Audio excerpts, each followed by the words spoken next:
नमस्कार दोस्तों, स्वागत है आपका अपने YouTube चैनल पे। आज हम पाठ्य योजना लेसन प्लान सीखते हैं। विज्ञान टॉपिक हो जाएगा आपका प्रकाश, क्लास 8। यहाँ पे डेट डाल देंगे आप, कालांश, अवधि डाल देंगे।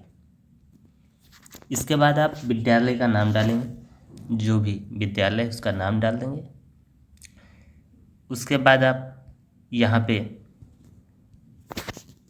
टॉपिक डालेंगे प्रकाश। उसके बाद आप पाठ्य वस्तु विश्लेषण कंटेंट एनालिसिस करेंगे।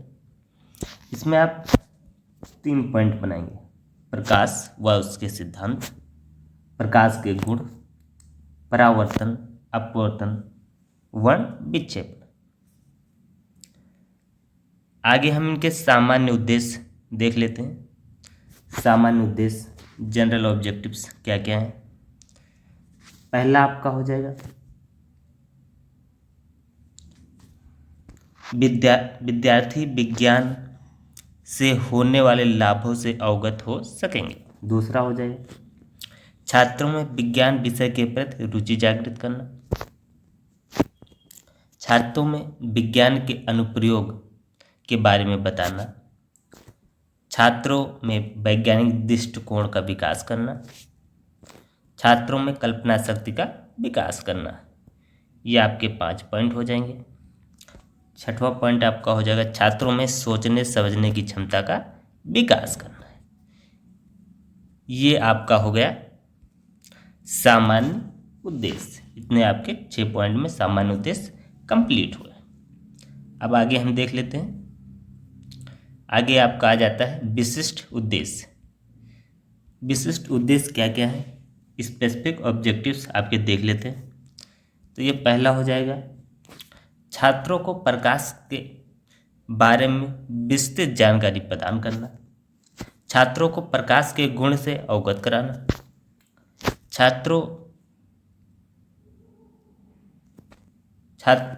छात्र परावर्तन के बारे में जान सकेंगे। आगे देख लेते हैं आगे क्या है। ये हो गया आपका छात्र परावर्तन के बारे में जान सकेंगे। छात्र अपवर्तन के बारे में जान सकेंगे। छात्र वर्ण विक्षेपण के बारे में जान सकेंगे। ये इतनी पॉइंट आपका कंप्लीट होगा। ये आपके जो जनरल ऑब्जेक्टिव्स है वो कंप्लीट होगी और ये आपका विशिष्ट ऑब्जेक्टिव्स भी कंप्लीट हो गया। आगे देखते हैं। अब आपका हो जाएगा शिक्षण सामग्री, टीचिंग एड्स। ये आपका कौन सा हो गया, चौक हो गया, डस्टर हो गया, श्यामपट्ट हो गया, प्रकाश स्रोत का टॉर्च हो गया। फिर आप आगे चलेंगे पूर्व ज्ञान। इसको आपको देखना है। पूर्व ज्ञान में क्या करना है आपको, छात्र प्रकाश के बारे में सामान्य जानकारी रखते हैं। तो ये इतनी चीज़ें आपकी कंप्लीट हो गई। आगे देख लेते हैं। आगे सबसे इम्पोर्टेंट चीज़ आती है, क्या है, प्रस्तावना प्रश्न। ये सबसे मुश्किल कार्य होता है। प्रस्तावना प्रश्न कैसे बनेंगे इसको हम देख लेते हैं। तो पहला प्रश्न क्या बना रखा है, पहला प्रश्न देखते हैं। बच्चों, जब घर में बिजली चली जाती है तो क्या हो जाता है? क्या हो जाता है? बच्चे जवाब देते हैं अंधेरा हो जाता है। ठीक। दूसरा प्रश्न आपका बनेगा, अंधेरा हो जाने पर हम क्या जलाते हैं? तो हम क्या जलाते हैं? हम लैंप जलाते हैं, मोमबत्ती और टॉर्च जलाते हैं। ठीक। इतनी चीज़ें हम जलाते हैं। आगे देख लेते हैं। तीसरा क्या हो जाएगा प्रस्तावना प्रश्न, लैंप मोमबत्ती टॉर्च आदि जलाने पर क्या होता है? तो क्या होता है, प्रकाश होता है। आगे देख लेते हैं। प्रकाश व उनके गुणों के बारे में विस्तृत जानकारी बताइए। ये आपका बन गया समस्यात्मक प्रश्न। आगे देखते हैं उद्देश्य कथन स्टेटमेंट। ये भी एक इम्पोर्टेंट चीज़ है, उद्देश्य कथन। स्टेटमेंट ऑफ एम्स, इसे भी देख लेते हैं।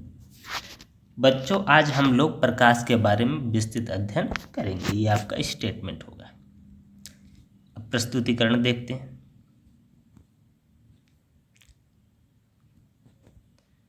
ये भी जरूरी चीज है, प्रस्तुतिकरण। आप कैसे प्रस्तुत करें, ये हो गया आपका प्रस्तुतिकरण, ठीक है। अब इसमें हम क्या देखते हैं, एक तो आपका हो गया ये शिक्षण बिंदु, उद्देश्य, भावी अध्यापक क्रियाएं। यहाँ पे देख लेते हैं प्रकाश व उसके सिद्धांत। अब इसका विस्तृत जानकारी लेते हैं। तो इसमें आपका हो जाएगा प्रकाश व उसके सिद्धांत। आप उद्देश्य में क्या डालेंगे, ज्ञानात्मक उद्देश्य।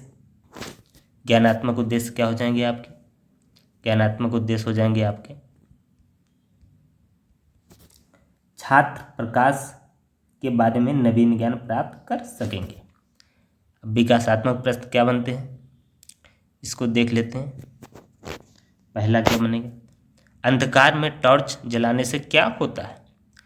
अब छात्र इसका क्या जवाब देंगे, छात्र इसका जवाब देते हैं कि प्रकाश हो जाएगा। हमने विधि कौन सी प्रयोग की है, प्रश्नोत्तर विधि का हमने प्रयोग किया।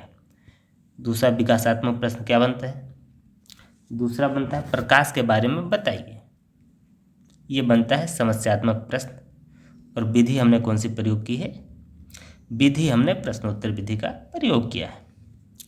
अब हम क्या करते हैं, हम इस समस्यात्मक प्रश्न का स्पष्टीकरण देते हैं। ये देते हैं स्पष्टीकरण क्या दे रहे हैं, वह भौतिक साधन जो वस्तुओं को देखने में काम आता है, प्रकाश विद्युत चुंबकीय तरंगों का ही भाग है। आगे देखते हैं,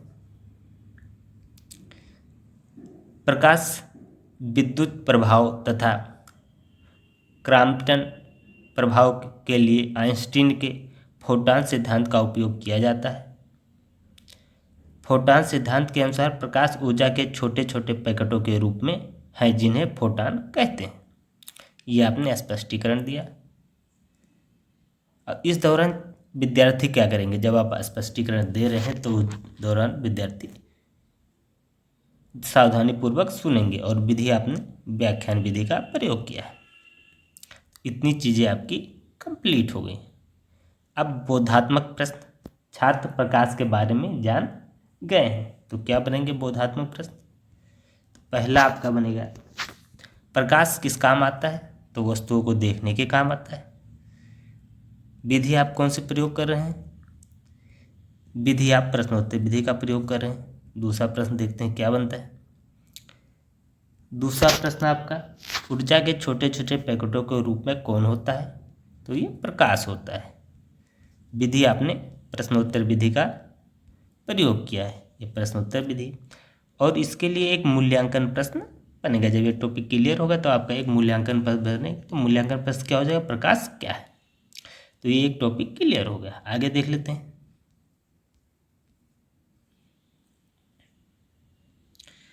दूसरा पॉइंट क्या हो जाएगा, दूसरा पॉइंट आपका हो जाएगा प्रकाश के गुण। ज्ञानात्मक प्रश्न, छात्र प्रकाश के गुण के बारे में जान सकेंगे। विकासात्मक प्रश्न क्या बनेगा, मोमबत्ती जलाने से क्या होता है, तो विद्यार्थी जवाब देंगे प्रकाश होता है। विधि आप प्रश्नोत्तर विधि का प्रयोग कर रहे हैं। दूसरा प्रश्न देखते हैं क्या बनाते हैं। दूसरा प्रश्न है आपका प्रकाश के गुणों के बारे में बताइए। तो ये आपका बन गया समस्यात्मक प्रश्न।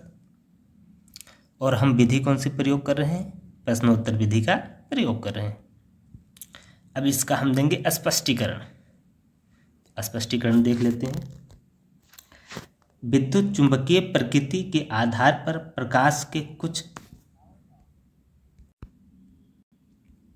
स्पष्टीकरण देख लेते हैं। विद्युत चुंबकीय प्रकृति के आधार पर प्रकाश के कुछ गुण इस प्रकार है। पहला हो जाएगा परावर्तन, अपवर्तन, वर्ण, विक्षेपण। परावर्तन देख लेते हैं। प्रकाश किरण का किसी सतह से टकराकर पुनः उसी माध्यम में लौट आना परावर्तन कहलाता है। नियम क्या है? पहला नियम हो जाएगा, आपतित किरण, अभिलंब एवं परावर्तित किरण तीनों एक ही तल में होने चाहिए। दूसरा, आपतन कोण एवं आप जो भी परावर्तन कोण और आपतन कोण का मान बराबर होना चाहिए। ये आपके नियम हो गए। इस दौरान विद्यार्थी क्या करेंगे? तो विद्यार्थी सावधानी पूर्वक सुनेंगे और विधि हम व्याख्यान विधि का प्रयोग कर रहे हैं। आगे देख लेते हैं। अपवर्तन देख लेते हैं।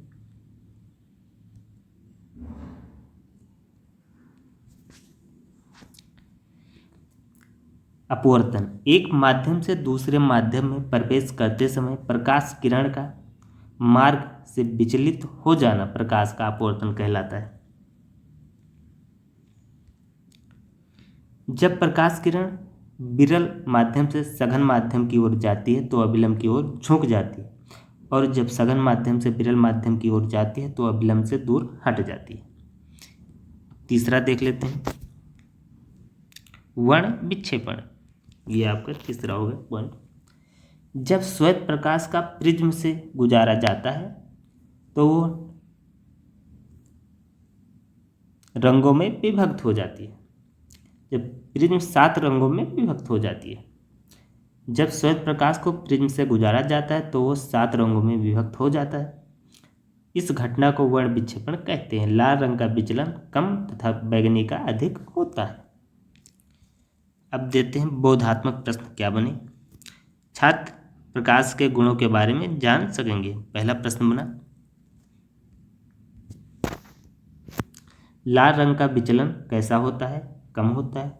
दूसरा, बैंगनी रंग का विचलन कैसा होता है? अधिक होता है। ठीक, ये 2 प्रश्न हो गए। विधि हमने प्रयोग की है, प्रश्नोत्तर विधि का दोनों प्रश्न हम यूज किया है। यहाँ से एक क्वेश्चन बन जाएगा मूल्यांकन प्रश्न, वर्ण विक्षेपण क्या है? ये आपका मूल्यांकन प्रश्न बन जाएगा। आगे देख लेते हैं।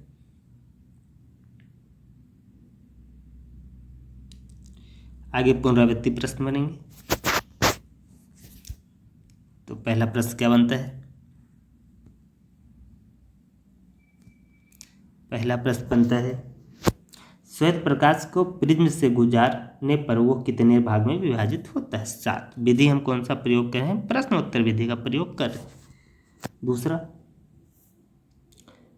आपतित किरण, अभिलंब एवं परावर्तित किरण तीनों कहाँ मिलते हैं? एक ही तल में मिलते हैं। ये विधि भी हमने प्रश्नोत्तर विधि का प्रयोग किया है। आगे देख लेते हैं श्यामपट्ट। ये भी एक महत्वपूर्ण चीज़ है। श्यामपट्ट सारांश, ये महत्वपूर्ण चीज़ है। ठीक, पहले ऊपर आपका विषय विज्ञान प्रकरण पड़ जाएगा, पॉइंट वाइज डाल लेंगे। प्रकाश वो भौतिक साधन जो वस्तुओं को देखने में काम आता है। परावर्तन, प्रकाश किरणों का किसी सतह से टकरा पुनः उसी माध्यम में लौट आना परावर्तन कहलाता है। कुछ इंपॉर्टेंट पॉइंट यहाँ पे डाल देंगे, जो भी इंपॉर्टेंट चीज़ है। अब बनते हैं मूल्यांकन प्रश्न। पहला प्रश्न हो जाएगा, प्रकाश को परिभाषित कीजिए। दूसरा, वर्ण विक्षेपण के बारे में बताइए। आगे देखते हैं। आगे आपका कक्ष निरीक्षक एवं कक्षा कार्य। ठीक, ये आपके बन जाएंगे।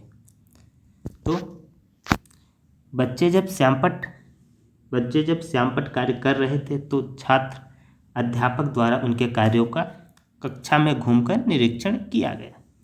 ये आप लिखेंगे कक्ष निरीक्षक एवं कक्षा कार्य में। आगे आपका गृह कार्य, होम असाइनमेंट। इसमें आप क्वेश्चन क्या दे रहे हैं? पहला दे रहे हैं, परावर्तन से आप क्या समझते हैं? दूसरा, प्रकाश का अपवर्तन क्या होता है? तीसरा, वर्ण विक्षेपण क्या है? ये आप 3 क्वेश्चन दे रहे हैं। यदि और ऐड करना चाहते तो आप अपने हिसाब से ऐड कर लीजिए। अब आता है लास्ट, संदर्भ। तो यहाँ पे आप विज्ञान एनसीईआरटी डाल दिए, किसी बोर्ड का नाम डाल दिए जो आपको आसान लगे। तो आपका ये विज्ञान पाठ्य योजना लेसन प्लान कंप्लीट हुआ। अब आप बताइए वीडियो आपको कैसे लगा। यदि और अच्छी अच्छी वीडियो आप चाहते हैं तो चैनल को सब्सक्राइब कीजिए और वीडियो में कमेंट कीजिए, बताइए वीडियो आपको कैसा लगा। वीडियो को लाइक करिए, शेयर करिए और इसे सब्सक्राइब करिए। धन्यवाद।